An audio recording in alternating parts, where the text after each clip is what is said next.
Assalamualaikum warahmatullahi wabarakatuh. Selamat sore para mahasiswa semuanya. Untuk pertemuan yang terakhir, kita seharusnya Zoom, tapi saya mohon maaf, saya hanya bisa berbagi penjelasan mengenai pertemuan kita yang terakhir ya.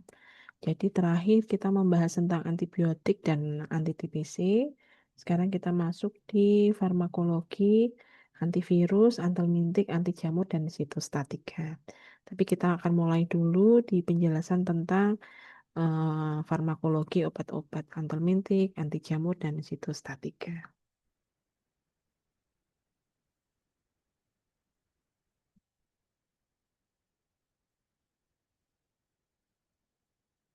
Kita masuk mengenai antelmintik. Apa itu antelmintik? Antelmintik berasal dari bahasa Yunani, yaitu terdiri dari kata anti atau lawan dan helmintes atau cacing. Jadi antelmintik adalah obat yang digunakan untuk mengobati infeksi cacing pada manusia. Kebanyakan antelmintik itu efektif terhadap satu macam cacing, sehingga diperlukan diagnosis yang tepat sebelum menggunakan obat tersebut. Kebanyakan antelmintik diberikan secara oral pada saat makan atau sesudah makan. Gejala penyakit cacing seringkali tidak terlihat dengan nyata. Umumnya merupakan gangguan lambung, usus seperti mulas, kejang-kejang, kehilangan nafsu makan, dan pucat atau anemia. Nah, terakhir kasus itu ya, yang terjadi di Bandung, Jawa Barat kalau nggak salah, Raya itu ya, di mana apa ya masih kategori anak kecil ya. Dia hidup di keluarga yang tidak mampu, mungkin kebersihan tidak terjaga, terus kemudian tidak mampu untuk berobat, ya. Padahal apa namanya ya, obat cacing itu secara rutin pemerintah selalu bagikan, terutama untuk anak-anak itu ya, yang pengobatannya biasanya dilakukan berulang setiap 6 bulan sekali gitu ya, atau 3 bulan sekali. Itu sampai saat itu ditemukan anaknya sudah pucat, lemas, gitu ya. Bahkan katanya ada yang melihat dari apa ya, dari duburnya, dari apa katanya, ya, dari di sekitar badannya itu kelihatan banyak cacingnya gitu ya, cacingnya keluar. Gitu. Terus sejak saat itu sampai akhirnya anak itu nggak tertolong ya, eh, meninggal. Terus jadi booming itu penggunaan obat cacing. Sehingga di mana-mana di apotek itu obat cacing susah dicari gitu ya. Nah, jadi orang pada mencari ya antelmintik. Jadi antelmintik itu bekerja dengan berbagai cara untuk membunuh cacing atau melumpuhkan cacing sehingga nantinya dapat dikeluarkan dari tubuh bersama feses biasanya. Oke ya, nah sekarang macam-macam jenis cacing itu apa? Ya. Di sini ada cacing kremi, ya, dia masuk di golongan nematoda, yaitu terus ada cacing gelang, gitu ya, cacing pita. Kalau cacing pita itu cestoda, ya, dengan ciri-cirinya, ya, macam-macam. Terus kemudian ada cacing tambang, kemudian ada cacing filaria, cacing pipih, cacing benang. Itu banyak sekali ya macam-macam cacing. Dan umumnya obat cacing itu biasanya efektif terhadap satu macam ya satu macam jenis cacing. Ya, nah, apa saja yang termasuk di dalam obat cacing antelmintik? Adapun obat-obat penyakit cacing antara lain ada mebendazol, tiabendazol, albendazol itu masih satu golongan ya. Terus kemudian ada piperazin, diethylcarbamazin, kemudian ada pirantel pamuat. Ini yang sering kita temukan ya, itu ya pirantel pamuat. Kemudian ada levamisol, ada praziquantel, niclosamid dan ivermectin. Nah, di sini ya bermacam-macam tadi ada mebendazole, contohnya ada Vermox. Terus yang terkenal ini ya Combantrin, Upixon dengan kandungannya piperazin ya. Nah, terus kok piperazin, maaf, pirantel pamuat ya. Pirantel pamuat, ada mebendazole gitu ya. Ada apa nih? Levamisol. Nah, levamisol ini dulu rame ini ya digunakan untuk COVID waktu itu ya, booming katanya obat cacing bisa untuk COVID. Nah, terus habis itu berbondong-bondong pada beli ini Levamisol sampai akhirnya kosong nih, susah nyarinya. Ya, ini obat cacing yang lain. Oke, kita lihat ya. Jadi umumnya obat cacing itu tadi efektifnya terhadap satu golongan, satu jenis cacing gitu ya. Ini kita masuk yang pertama ada albendazole dan mebendazole. Dia target cacingnya yaitu nematoda dan sebagian cestoda. Nah, mekanismenya bagaimana? Menghambat mikrotubulus, itu ya, menghambat mikrotubulus sehingga transport dan penyerapan glukosa akan terganggu. Padahal glukosa ya itu bermanfaat untuk cacing gitu ya, untuk perkembangbiakan cacing. Sehingga ketika mikrotubulus ini dihambat gitu ya, maka transport dan penyerapan glukosanya terganggu sehingga cacing menjadi lapar dan akhirnya mati. Mikrotubulus itu diperlukan untuk transport intrasel, pembelahan sel, ya, dan terutama penyerapan nutrisi pada cacing.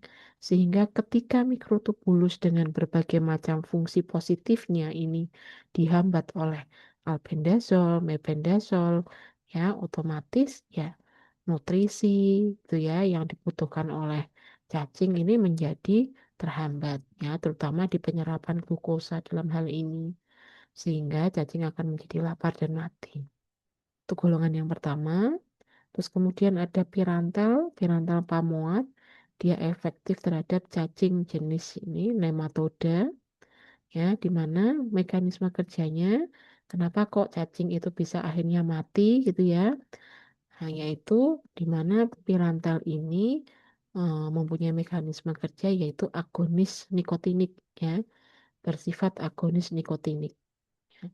Sehingga dengan sifat agonis nikotinik ini dari pirantel bisa menyebabkan paralisis spastik. Nah, apa itu agonis nikotinik? Kita tahu ya reseptor nikotinik ketika kita bicara sistem saraf otonom ya muskarinik, nikotinik ya berarti di parasimpatik gitu ya. Nah, ternyata reseptor nikotinik itu merupakan reseptor untuk kontraksi otot ya, reseptor untuk kontraksi otot. Ya, sehingga nah pada cacing gitu ya. Nah, pirantel ini agonis terhadap nikotinik.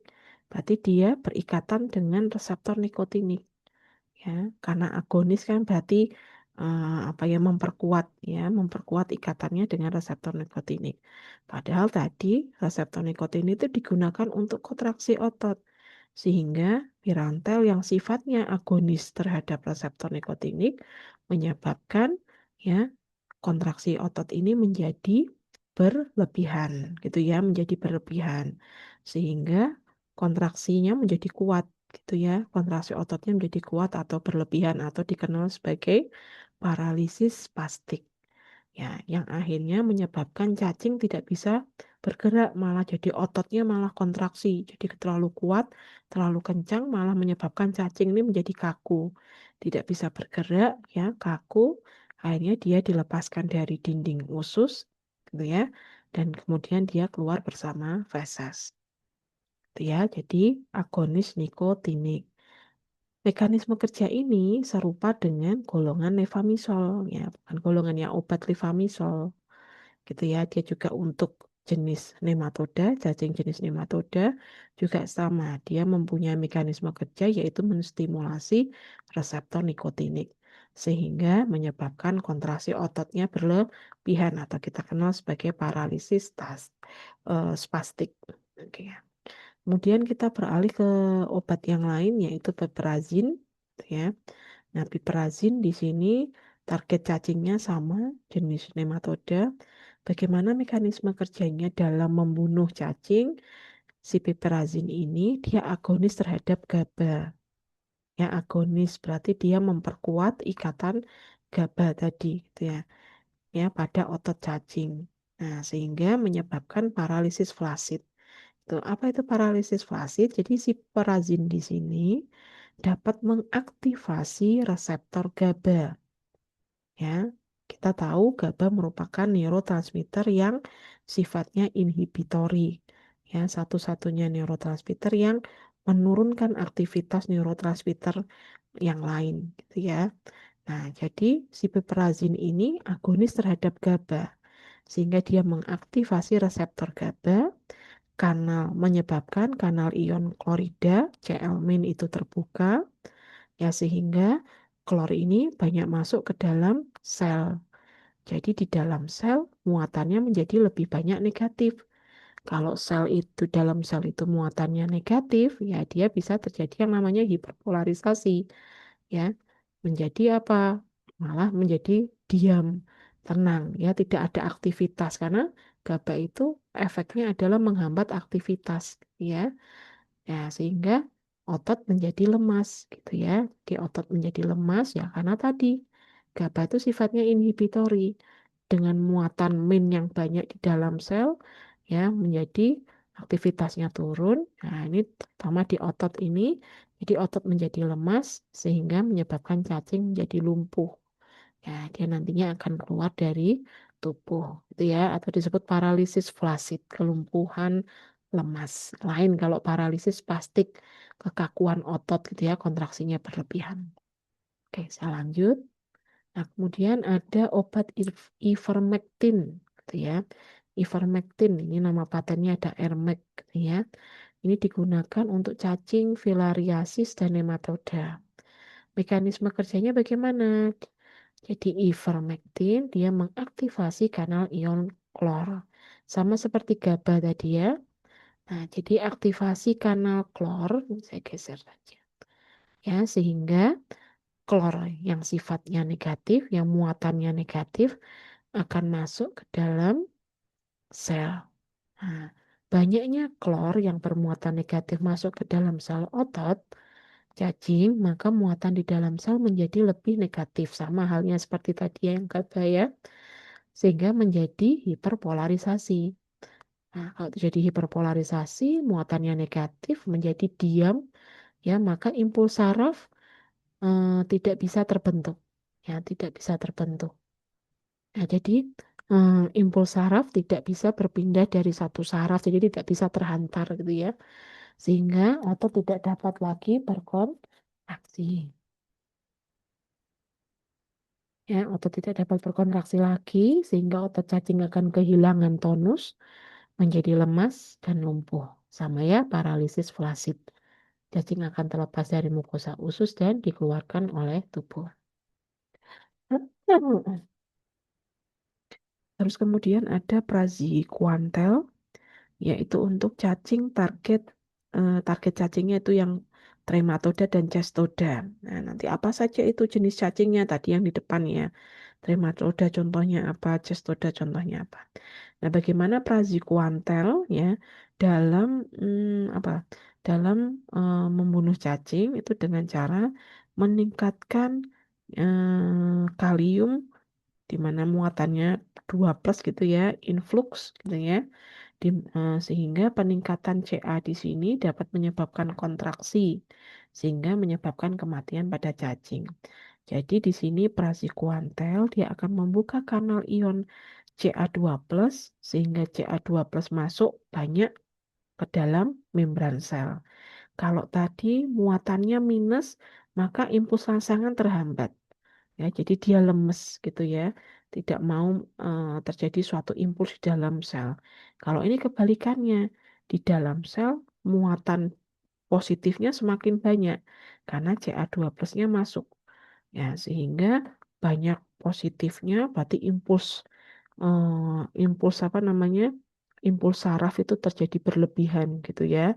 Jadi pemicu kontraksi otot gitu ya, karena positifnya banyak, jadi malah semakin impulsnya terjadi berlebihan, ledakan apa namanya, saraf-saraf, impuls sarafnya itu terlalu berlebihan, di mana yang bisa menyebabkan kontraksi otot. Nah, makanya kontraksinya malah menjadi terus-menerus, sehingga menyebabkan otot itu menjadi kaku, cacing menjadi kram, istilahnya kaku seperti kejang, ya, sehingga akhirnya si cacing itu ototnya rusak dan akhirnya mati. Nah, itu ya mekanisme yang berbeda. Yang satu di kanal ion Cl, yang satu di kanal ion Ca.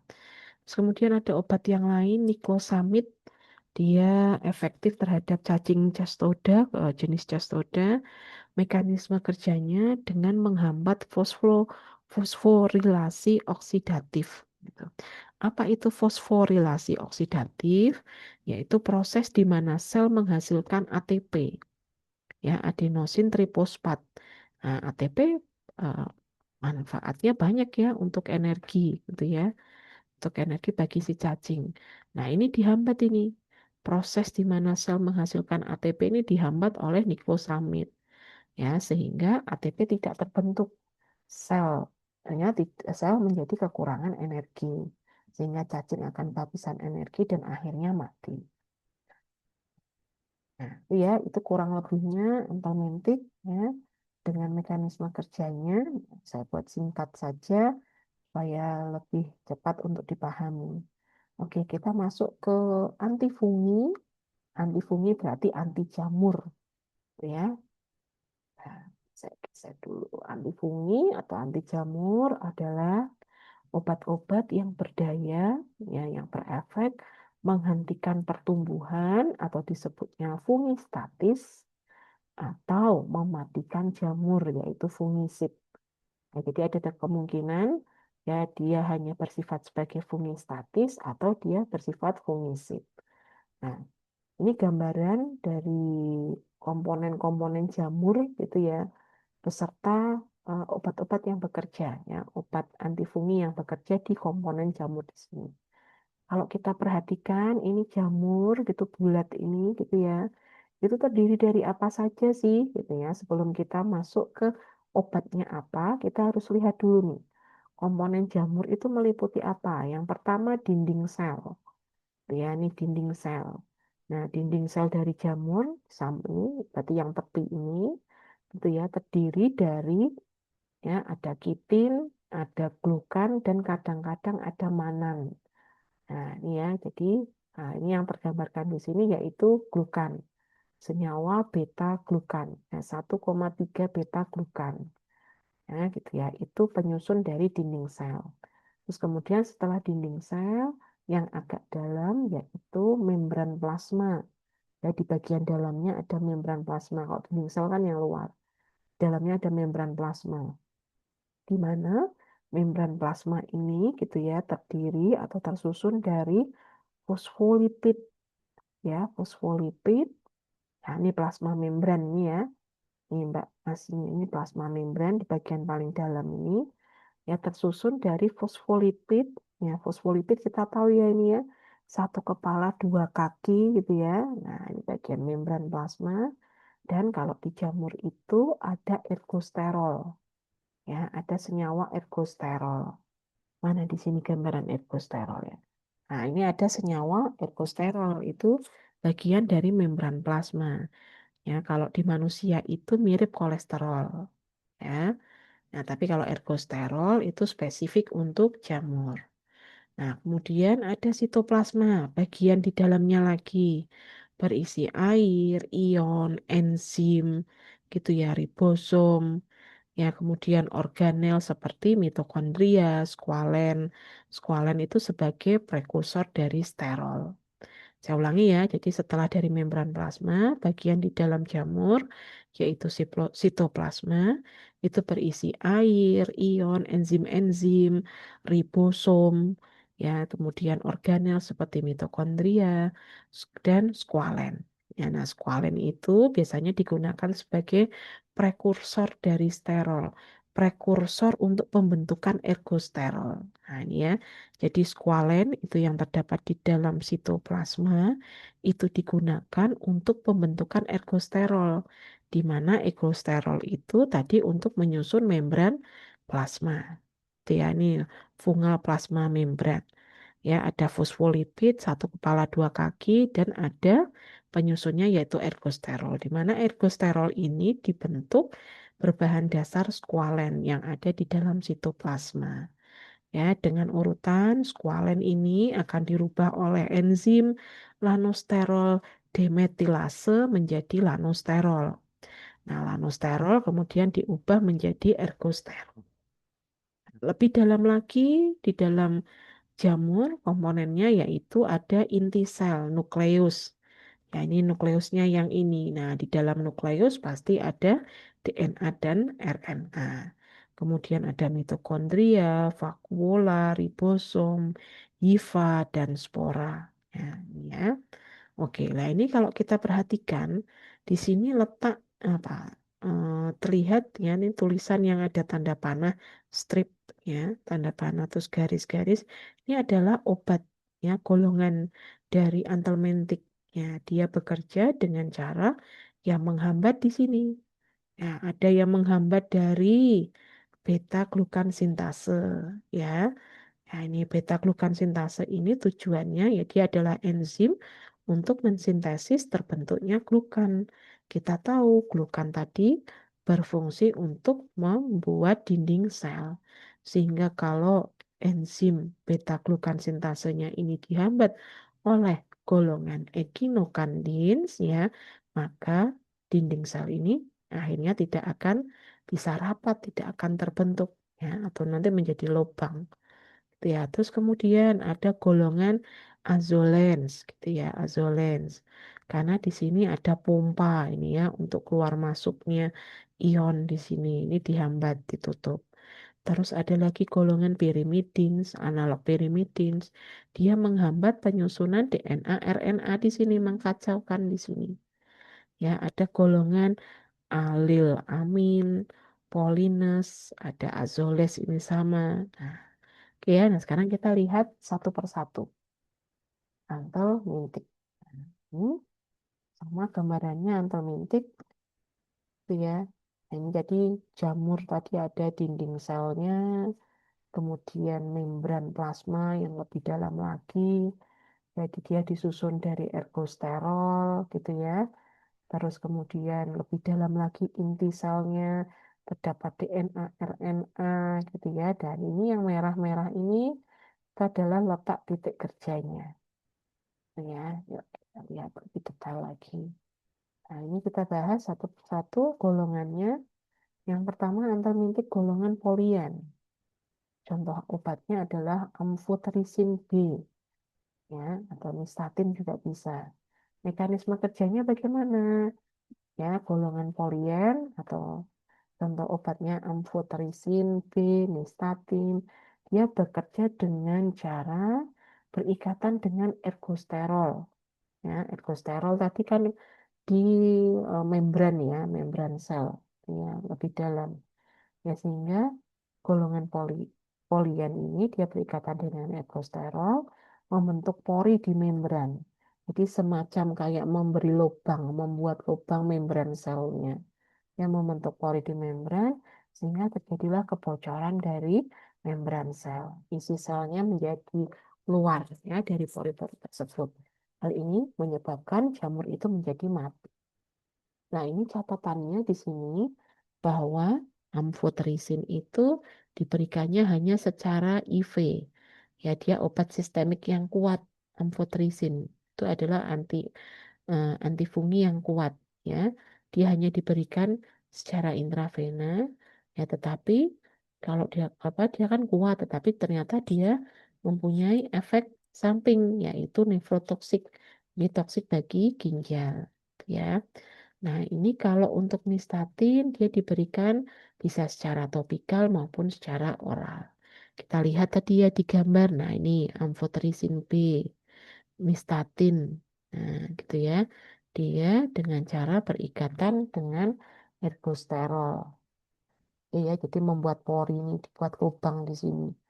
Ya, berikatan dengan ergosterol yang ada di membran plasma, membran sitoplasma, membran plasma, bagian lebih dalam.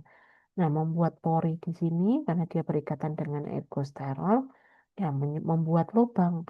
Jadi ion-ion gitu ya yang ada di dalam sel ini keluar, itu ya menjadi bocor. Sehingga fungi tadi atau jamurnya mati. Ya, itu golongan yang pertama polien. Nih, polien dia masuk kategori antibiotik. Ya.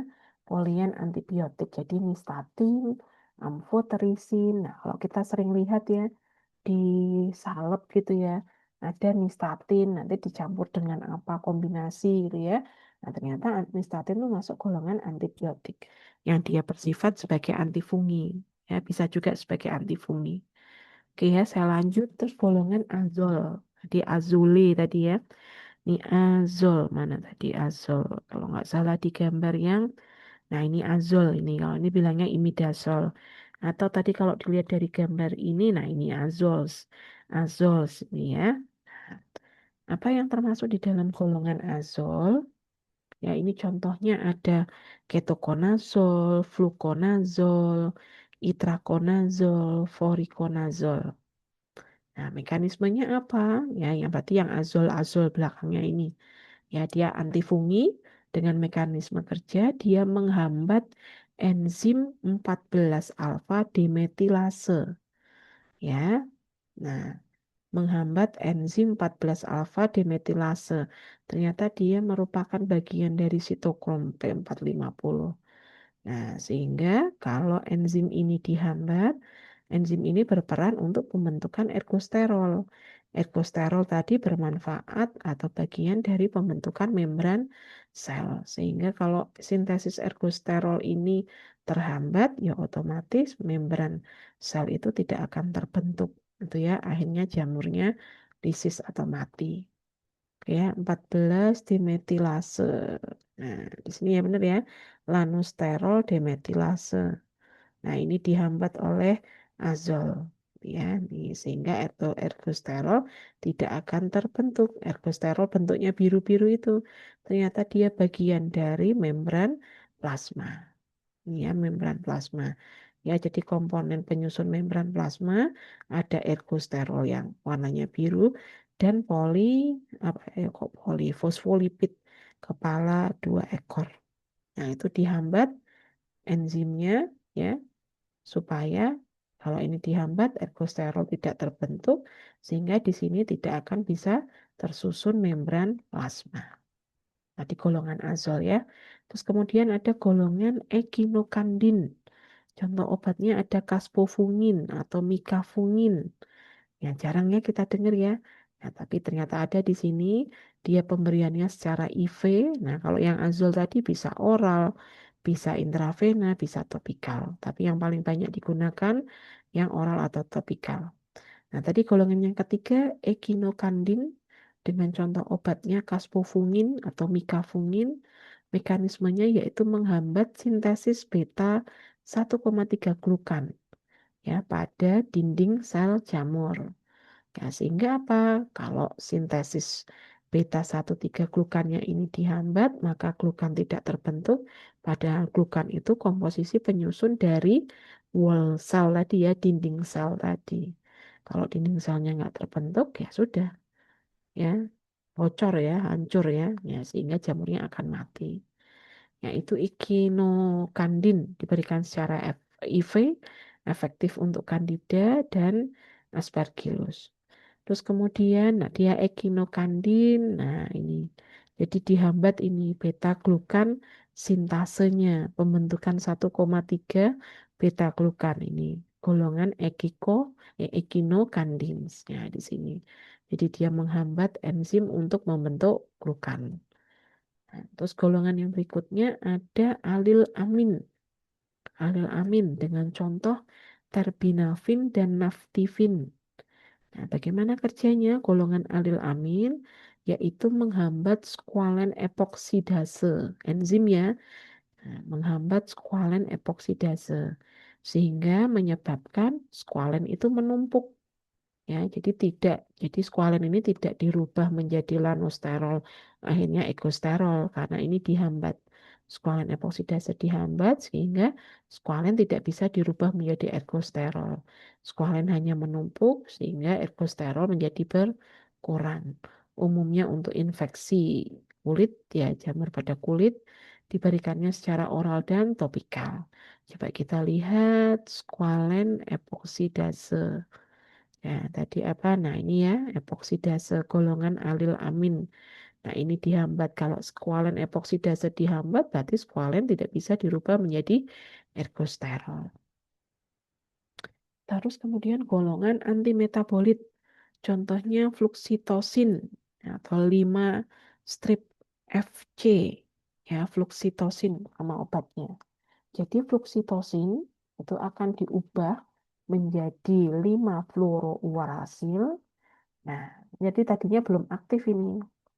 Fluoksitoksin ini masih berupa prodrug, belum aktif. Ketika dia masuk ke dalam tubuh, akan diubah menjadi 5-fluorourasil. Nah, ini yang menjadi aktif. Ya, senyawa aktifnya adalah ini bentuk aktifnya, 5-fluorourasil. Nah, 5-fluorourasil ini akan menghambat perbentukan DNA dan RNA jamur. Diberikan secara oral, biasanya dikombinasi dengan amfoterisin B tadi yang atas ini ya. Ini dikombinasi dengan itu. Fluoksitosin. Mari kita lihat fluoksitosin. Nah, ini ya. Ya, diberikan secara oral, ini masih belum aktif. Setelah dia masuk, dia akan diaktifkan ya oleh sitosin deaminase menjadi 5-fluorourasil.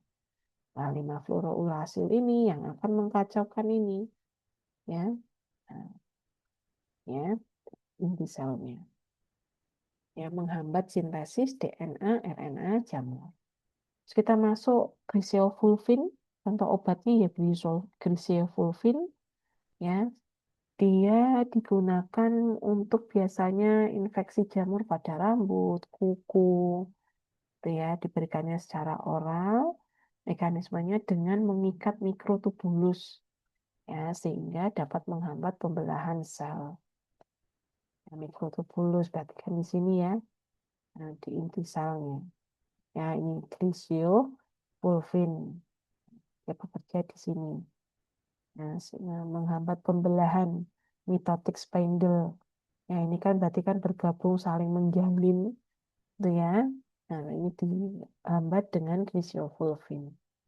Yang di sini, ya mungkin yang ini ya.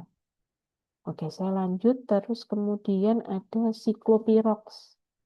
Nah, diberikan secara topikal, siklopirox, yaitu mengganggu transport logam seperti Fe, Al, aluminium, besi, di mana logam ini oleh fungi itu diperlukan untuk reaksi enzimatik, ya, untuk reaksi enzimatik. Nah, ini dihambat enzimnya oleh siklopirox, ya, sehingga membran dan pertumbuhan terganggu. Ya, ini termasuk golongan topikal yang ringan. Oke, itu antifungi, gitu ya. Saya ringkas saja. Terus kemudian kita masuk obat kanker, sitostatika. Apa itu sitostatika atau dikenal dengan nama onkolitik, golongan onkolitik atau sitostatika ini dari bahasa kitos. Ya, tadi apa? Kitos itu artinya sel, ya. Sitos, sitos atau kitos itu artinya sel. Statika, statis itu terhenti. Gitu ya. Jadi pertumbuhan selnya menjadi terhenti. Sitostatika itu jadi obat yang menghentikan pertumbuhan sel. Ya, sel dalam hal ini adalah sel kanker, ya. Atau disebut onkolitik, ya, dari kata onkos, onkos itu benjolan, lisis itu melarut. Jadi sitostatika onkolitik adalah zat yang dapat menghentikan pertumbuhan pesat dari sel-sel ganas atau maligna. Ya, dapat digunakan sebagai anti kanker. Sitostatika adalah obat yang menghambat atau menghentikan pertumbuhan sel, terutama sel-sel yang membelahnya cepat, seperti sel kanker. Kanker ada banyak sekali, gitu ya. Jadi ketika kita bicara obat kanker, ya nanti bisa ditujukan berbagai macam kanker, ya. Ada yang memang spesifik untuk kanker tertentu, ada yang bersifat umum, gitu ya. Oke, saya lanjut. Nah, sitostatika atau onkolitik adalah obat yang beresiko tinggi, ya, karena mempunyai efek toksik yang tinggi terhadap sel. Harapannya toksiknya bagi sel kanker, gitu ya. Nah, terutama dalam reproduksi sel. Sehingga sitostatika itu bersifat karsinogenik, ya, yaitu sifat bahan penyebab sel kanker. Ya, karsinogenik yaitu sifat bahan penyebab sel kanker. yaitu sel liar yang dapat merusak jaringan tubuh. Sitostatika juga bersifat mutagenik, ya, dapat menyebabkan perubahan genetik, perubahan kromosom yang akhirnya dapat merubah genetik. Sitostatika juga bersifat teratogenik, yaitu sifat bahan yang dapat mempengaruhi pembentukan dan pertumbuhan embrio. Seperti kita kemarin ya, tadi pagi belajar tentang toksisitas itu ya. Ya, jadi sifatnya zat racun itu ada iritan ya, dan ada yang sifatnya seperti ini. Karsinogenik, mutagenik, dan teratogenik. Nah, sehingga sitostatika ini berpotensial menyebabkan paparan pada petugas yang memberikan sitostatika. Ya, jadi hati-hati ya dalam pemberian dalam meracik ya, meracik obat-obat sitostatika sebelum diberikan kepada penderita kanker itu dipilih petugasnya. Itu ya, petugasnya dipilih, tidak boleh yang ibu hamil, kemudian apalagi kalau laki-laki nanti dipilih wanita. Jadi ada pemilihan petugas yang bisa meracik gitu ya, meracik obat-obat sitostatika untuk akhirnya diberikan kepada pasien. Jadi potensial paparannya tinggi ya karena dia bersifat 3 ini. Oke, saya lanjut. Nah, ini ya. Jadi sitostatika dia menghambat ya perkembangan sel gitu ya. Nah, ini kalau jaringan itu normal gitu ya. Dengan pembelahan yang normal, yang sedikit, ini normalnya gitu ya. Nah, tapi ketika diberikan sitostatika, ya sitostatika ini umumnya diberikan pada sel-sel yang memang kacau mitosisnya. Pembelahan selnya kacau. Kalau normalnya pembelahannya 2 beberapa, tapi ini kalau untuk yang cancer ya, gitu ya, ini pembelahan selnya kacau. Nah, jadi sitostatika diharapkannya efeknya yaitu dapat menghambat pertumbuhan tumor. Ya, pembelahan yang kacau ini. Ya, tujuannya menghambat.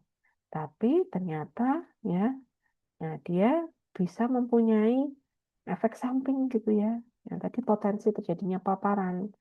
Ya, nah harapannya di sini ya, tetapi ternyata bisa juga ya terjadi pada jaringan yang sehat yang mitosisnya berlebihan. Nah, itu menjadikan dia menjadi efek yang tidak diinginkan. Misalnya ya di rambut gitu ya, ya menjadi menyebabkan rambut ini apa namanya rontok gitu ya, kehilangan rambut. Terus kemudian di saluran pencernaan gitu ya. Jadi ceritanya tadi sitostatika itu harapannya menghambat sel-sel yang pembelahannya banyak, tapi pada yang jaringan malignan tisu itu jaringan apa ya, jaringan kayak kanker gitu ya, ya yang tidak wajar gitu ya. Nah, harapannya di sini. Tapi dia karena kurang selektif untuk eh, sel yang normal, yang dia juga mitosisnya banyak, misalnya pada rambut itu kan rambut belahannya banyak ya, rambut kita kan banyak. Nah, jadi dia kacau. Yang harusnya dia di sini, di malignant tissue dengan mitosis banyak, ya harapannya dia di sini, tapi dia ternyata juga menyerang jaringan sehat yang memang secara normalnya dia membelahnya banyak gitu ya. Misalnya pada rambut. Nah, jadinya sitostatika ini memberikan efek ya, efek pada jaringan yang normal. Tapi yang dia mitosisnya banyak, misalnya rambut. Nah, efeknya apa yang terjadi? Ya, merusak apa ini? Folikel dari rambut sehingga menyebabkan rambut itu menjadi rontok. Nah, karena rambut itu masuk kategori jaringan sehat yang memang mitosisnya banyak gitu ya. Nah, ini jadi efek yang tidak diinginkan.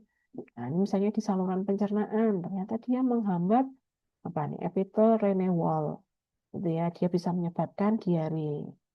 Terus kemudian pada di limfa, ya, ya dapat menyebabkan penghambatan multifikasi ya limfosit. Ya, limfosit kita tahu itu bagian dari sistem imun ya untuk kekebalan. Sehingga sitostatika itu dapat menyebabkan efek yang tidak diinginkan yaitu apa? penurunan respon imun. Respon imunnya menjadi lemah. Ya, kemudian pada pertumbuhan tulang ya, dapat menghambat granulo, kemudian trombosito dan eritropoiesis. Granulositnya menjadi berkurang, trombositnya menjadi berkurang, ya, karena terganggu ini di susunan di tulangnya ini ya, bone marrow-nya terganggu. Di mana kita tahu di sumsum tulang belakang itu salah satu pembentukan ada trombosit, granulosit. Nah, jadi tadi di sini imunnya sudah turun, kemudian pembentukan komponen-komponen sistem imun ya, trombosit, kemudian granulosit, itu ya sel darah putih itu ya, granulosit ini ya turun. Jadi orang-orang yang menderita kanker, ya dia menggunakan sitostatika, ya dia ya bisa saja menyebabkan terjadinya tadi sudah turun semua, jadi mudah terkena infeksi. Oke, saya lanjut. Nah, jadi di sini rata-rata eh, sitostatika ya dia akan mm, mekanisme kerjanya akan menghambat ini, mengkacaukan pembentukan RNA DNA di sini. Ya, saya lanjut aja dulu. Nah, golongan sitostatika itu ada bermacam-macam. Yang pertama masuk golongan senyawa pengalkilasi. Nah, apa itu senyawa pengalkilasi? Senyawa pengalkilasi merupakan senyawa reaktif yang mampu mengalkilasi DNA dan RNA serta enzim-enzim tertentu. Jadi senyawa pengalkilasi itu dia mempunyai mekanisme kerja. Jadi senyawa ini memang punya gugus alkil. Gugus alkil itu CH3 ini aja. Nah, gugus alkil dari senyawa pengalkilasi, golongan senyawa pengalkilasi, ya, jadi akan gugus alkil dari senyawa tersebut sangat reaktif. Ya, jadi gugus alkil ini akan disumbangkan atau akan masuk atau menyelip gitu ya, terselip di struktur ini DNA di sini sehingga menyebabkan terjadinya cross-linking ya saling mengikat dengan rantai-rantai DNA dalam inti sel.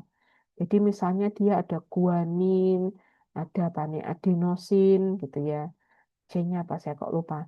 Nah, ini dikacaukan ya dengan cara si gugus alkil dari golongan senyawa pengalkil ini akan tersisip di sini sehingga tidak terbentuk struktur GCA di sini.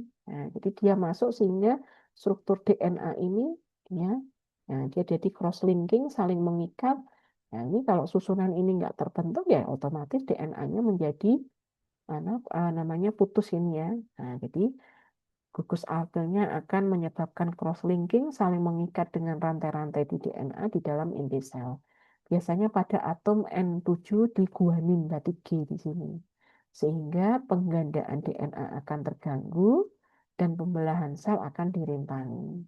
Oleh sebab itu, sel kanker di sini akan mati apoptosis. Nah, apa yang termasuk di dalam senyawa pengalkilasi? Itu kan golongannya ya. Yang pertama ada golongan mustar nitrogen. Jadi dibagi lagi. Ya, yang termasuk di dalam senyawa pengalkilasi dibagi lagi menjadi beberapa golongan. Golongan yang pertama mustar nitrogen. Contohnya siklofosfamid, ifosfamid, melpalan, klorambusil, meklorethamin. Nah, ya, kita sering dengar ini, gitu ya, siklofosfamid, gitu ya. Dia mekanisme kerjanya sama tadi membentuk cross-linking DNA. Jadi ini mengandung gugus alkil untuk berikatan ya mengganggu ini apa ikatan dari DNA di sini. Nah, terus kemudian ada golongan masih di senyawa pengalkilasi yaitu derivat etilen amin atau aziridin, nama obatnya aziridin.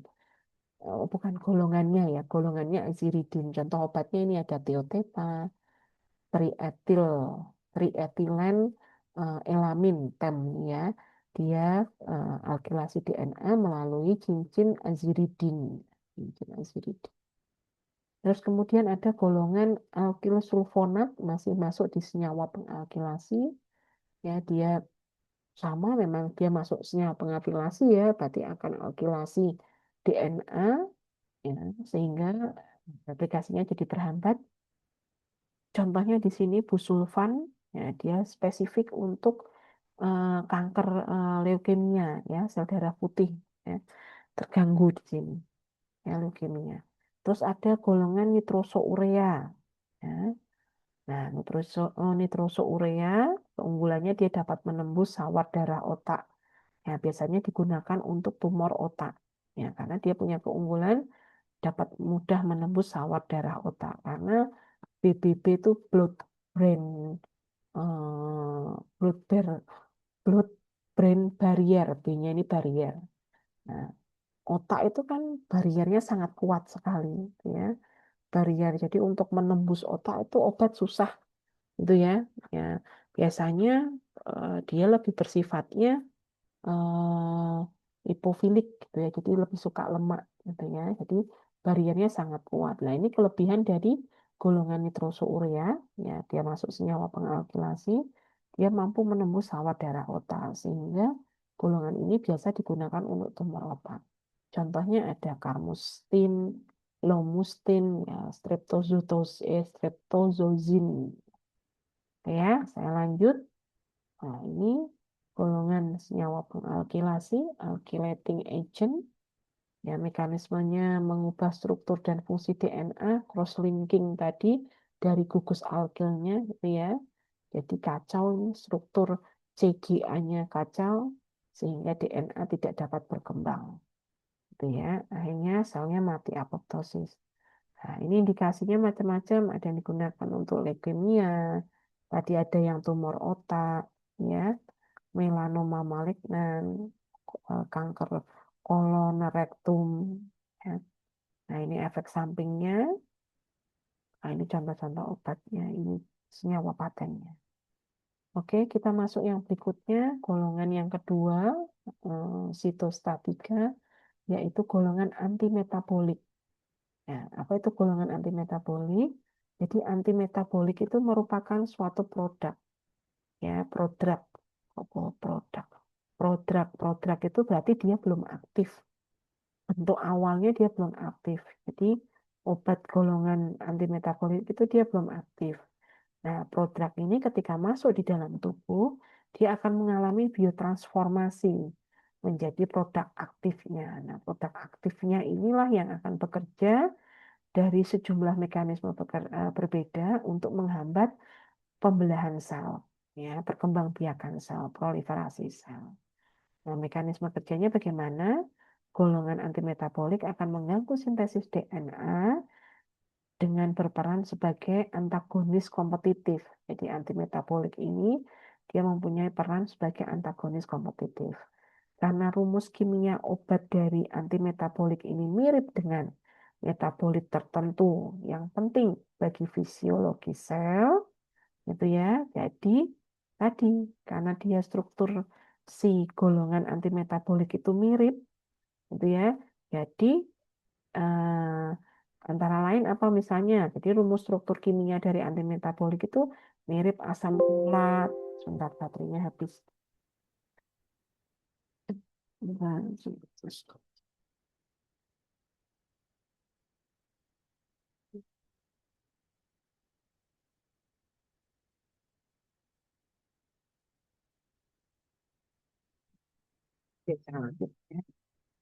Ampola, purin, pirimidin gitu ya.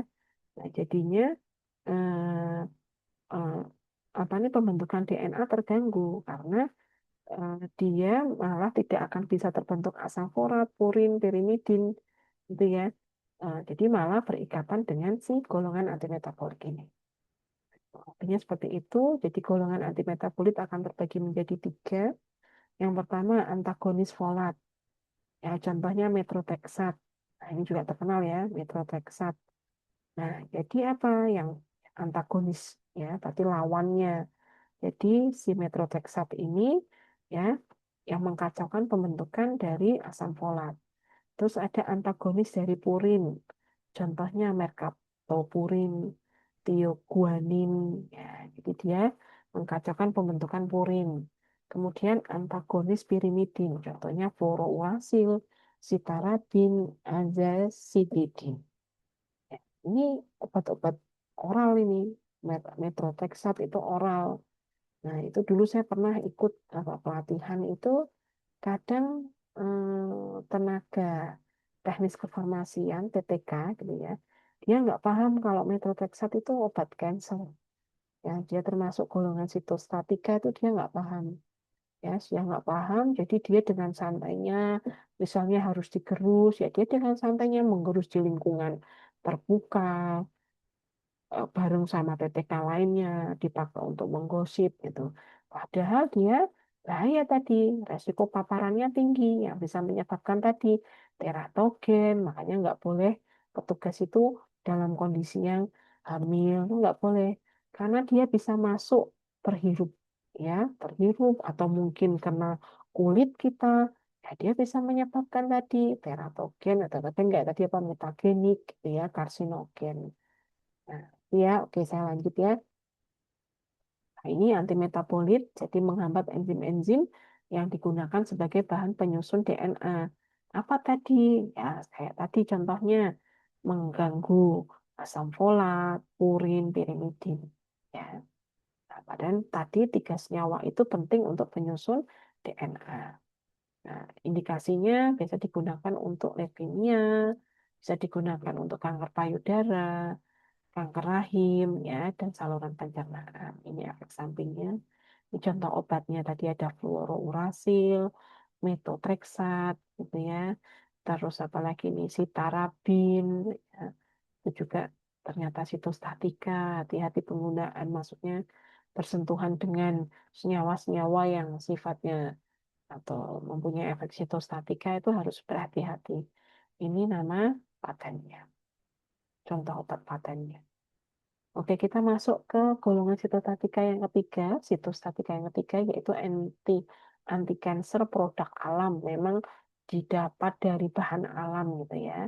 Nah, terbagi menjadi tiga kelompok. Yaitu yang pertama ada alkaloid vinca.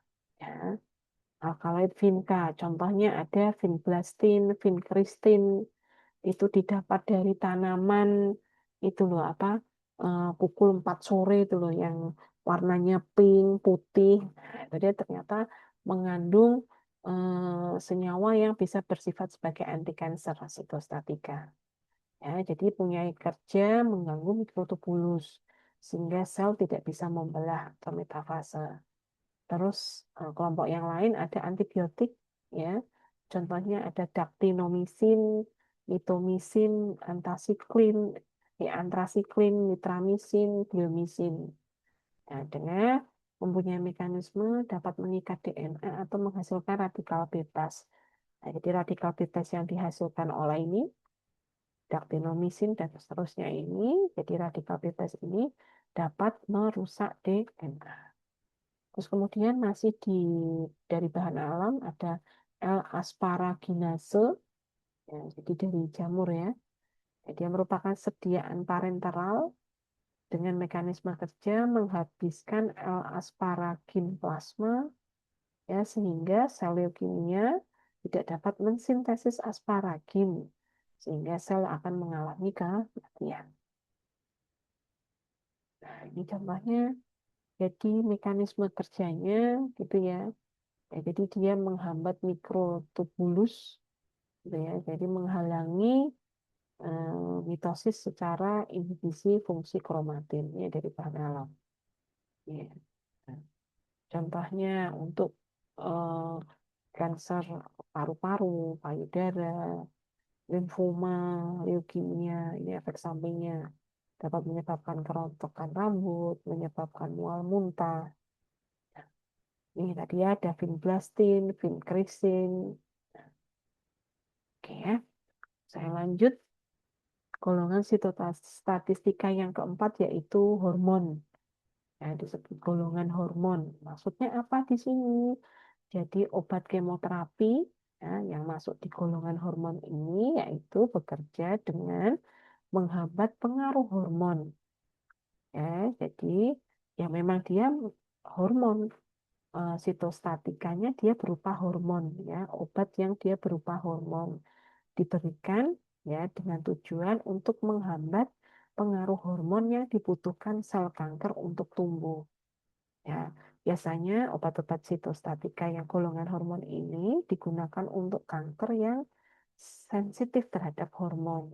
Misalnya apa? Kanker payudara, kanker prostat. Nah, kan memang kaitannya dengan hormon, dia sensitif terhadap hormon. Nah, beberapa neoplasma dapat jaringan baru, plasma baru dapat dikontrol baik oleh hormon-hormon seks, hormon-hormon seksual seperti androgen, progestin, dan estrogen, serta hormon adrenokortikoid. Ya, jadi pembentukan jaringan baru, plasma baru, itu beberapa dapat dikontrol baik dengan pemberian obat-obat hormon-hormon, obat-obat yang bersifat hormon, terutama untuk hormon-hormon seksual.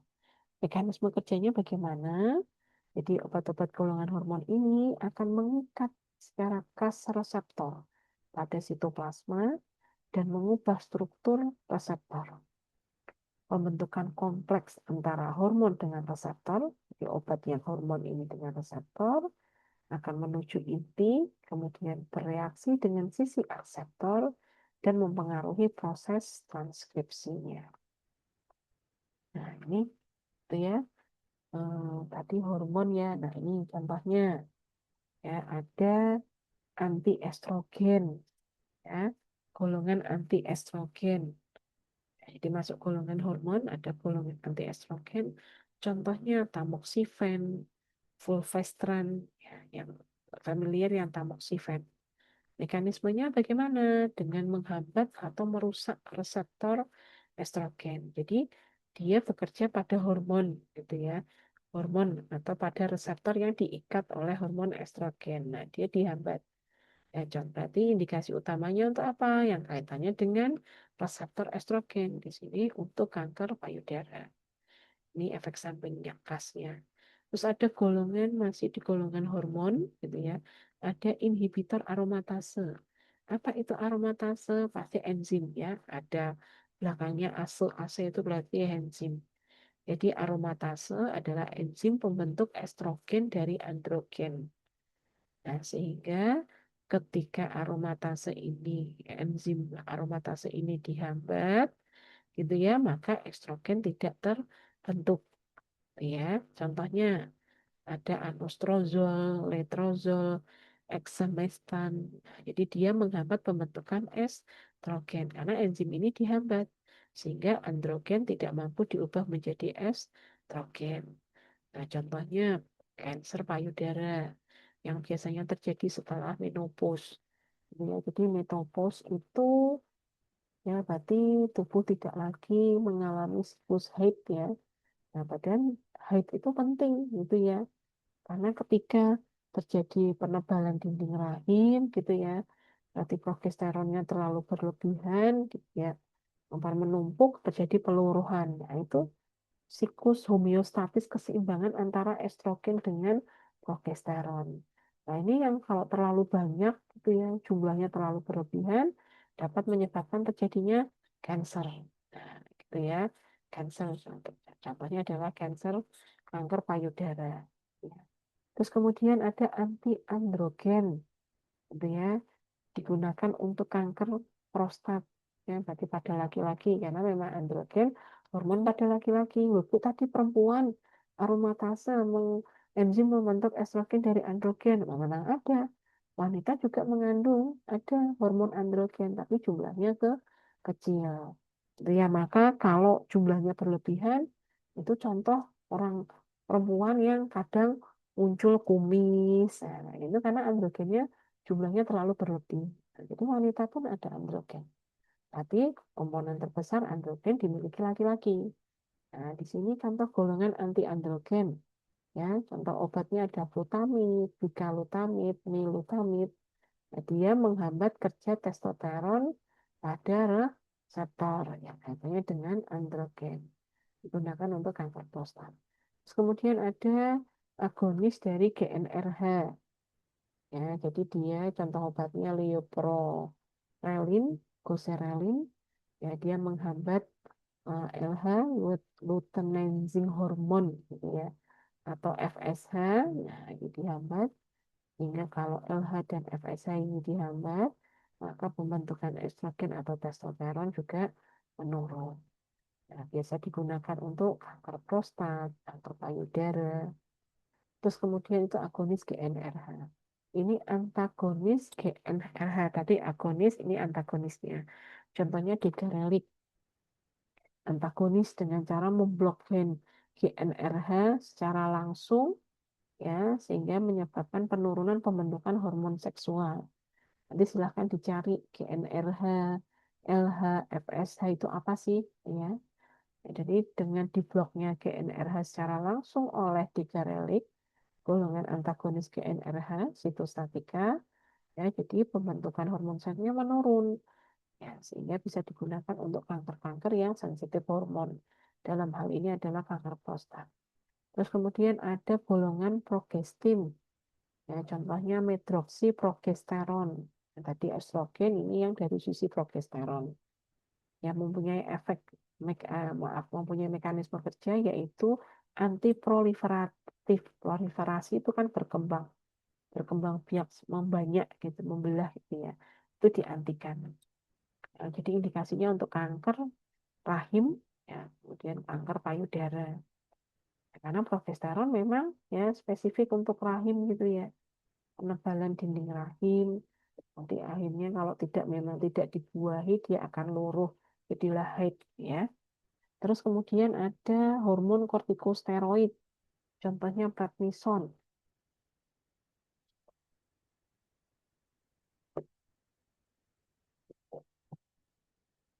Jadi prednison itu mekanisme kerjanya dia dapat menginduksi terjadinya apoptosis pada sel kanker. Apoptosis itu apa?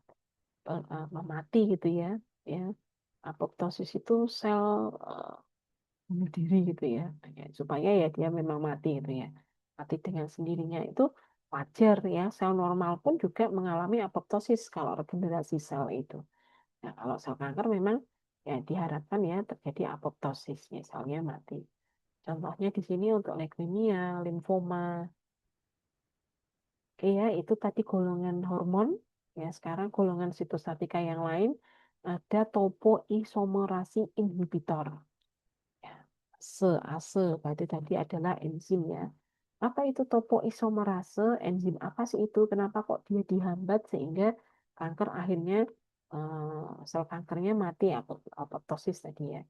Nah, jadi sitostatika golongan topoisomerase inhibitor adalah obat kemoterapi yang bekerja dengan menghambat enzim topoisomerase sehingga di replikasi dan transkripsi DNA menjadi terhenti dan sel kanker mati. Ya, apa itu topoisomerase? Jadi enzim topoisomerase itu berperan untuk membuka lilitan DNA saat replikasi. Ya, jadi ikatan gitu ya. Nanti bentuknya kayak silang gitu, kalau kayak apa kepangan gitu ya, kayak berbentuk kepang gitu. Nah, itu topoisomerase itu fungsinya untuk membuka lilitan DNA saat replikasi. Ya, kemudian mencegah DNA itu kusut atau patah. Nah, itu fungsi atau peran dari enzim topoisomerase. Gitu ya. Nah, topoisomerase ada dua. Ini kalau ini dihambat oleh golongan ini, ya berarti lilitan DNA nggak mau, pada saat replikasi nggak mau membuka, malah rapet aja.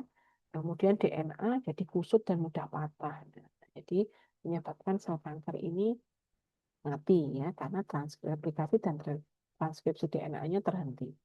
Nah, jenisnya ada dua, topo satu dan topo 2. Bedanya apa? Topo isomerasi satu itu dia memotong satu untai DNA. Jadi membuka lilitan DNA-nya satu untai. Sedangkan kalau topo isomerase 2 memotong dua untai DNA. Nah, ini mekanisme kerja dari golongan topoisomerase inhibitor. Yang pertama, obat akan berikatan secara kompleks dengan enzim tadi, ya, mengikat kompleks DNA dengan enzim. Kemudian obat akan mencegah penyambungan ulang DNA, gitu ya, karena tidak mau membuka, gitu ya. Terus terjadi kerusakan DNA secara permanen sehingga menyebabkan sel kanker mengalami apoptosis. Nah, ini contoh obatnya yang masuk di golongan topoisomerase satu. Tadi kalau satu kan satu untai DNA. Ya, contohnya irinotekan, topotekan, gitu ya. Jadi mekanisme kerjanya menghambat penyambungan DNA untai tunggal karena dia satu. Ya, kalau dua nanti dua untai, gitu ya. Nah, ini dihambat penyambungan DNA-nya. Ya, ini fase sikluselnya di S-strip G2. Letak dia penghambatannya di SG2. Apa itu? S itu bagian di sintesis DNA-nya, G2 itu untuk mencek dan siap mitosis. Jadi diganggu oleh ini topoisomerase inhibitor sehingga sintesis DNA-nya terhambat, ya, di mana terus yang ini berikatan dengan G2. G2 itu untuk apa ya, mengecek sudah benar belum, gitu ya. Kemudian kalau sudah oke, dia siap untuk melakukan pembelahan mitosis. Nah, ini dihambat oleh golongan inhibitor topo 1. Ya, biasanya indikasinya untuk kanker kolorektal, ya, kolon ya, berarti apa? Usus besar ya. Terus kemudian kanker ovarium, rahim, kanker paru. Nah, terus ada yang golongan topoisomerase 2. Ya, jadi dia menghambat penyambungan DNA untai ganda. Sama fase sikluselnya yang dia ganggu di SG2 di sini. Contohnya ada doxorubicin, daunorubicin, etoposide, dan liposide. Terus kemudian golongan antrasilin. Ya, golongan antrasilin. Jadi antrasilin bekerja melalui beberapa mekanisme. Yang pertama yaitu mekanismenya interkalasi DNA. Di antrasilin dapat atau mempunyai mekanisme yaitu interkalasi DNA. Apa itu interkalasi DNA? Jadi si antrasilin, golongan antrasilin dia akan menyisip di antara basa DNA, ya, sehingga penyusunan DNA ini nanti akan kacau. Kalau penyusunan DNA kacau, otomatis replikasi dan transkripsinya menjadi lambat. Itu mekanisme yang pertama dari antrasilin. Mekanisme yang kedua, golongan antrasilin dapat masuk di golongan tadi topoisomerase inhibitor. Dia dapat menghambat topoisomerase 2, berarti 2 untai ganda dia, mencegah penyambungan DNA untai ganda. Terus kemudian antrasilin mempunyai mekanisme yang lain, yaitu dapat menyebabkan radikal bebas ROS. Nah, radikal bebas inilah yang berfungsi untuk merusak DNA atau membran sel. Terus kemudian antrasilin dapat menyebabkan induksi apoptosis yang menginduksi, mempercepat, ya, mempercepat proses apoptosis sehingga sel kanker menjadi mati.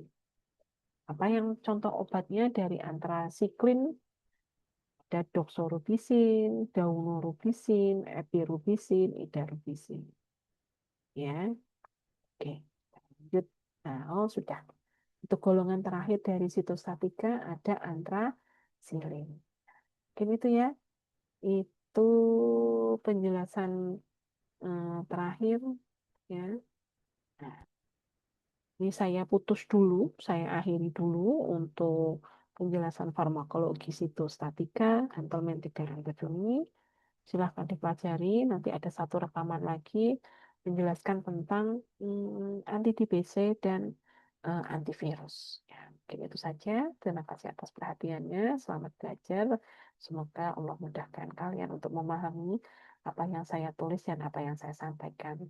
Tidak memutus, maksudnya tidak membuka kemungkinan atau mempersilahkan kalian untuk misalnya kurang paham dari apa yang saya tulis, silahkan Anda bisa misalnya apa sih yang dimaksud ini tadi Bu Ika, kalau saya kurang paham, silahkan Anda lihat cari gitu ya. Di Google ada, ditanya ya. Google itu apa ya, lebih apa ya, mungkin akan semakin mempermudah kita untuk memahami. Itu aja ya, selamat belajar. Saya tutup dulu untuk penjelasan dari materi ya, sitostatika, anthelmintic dan antibiotik. Assalamualaikum warahmatullahi wabarakatuh.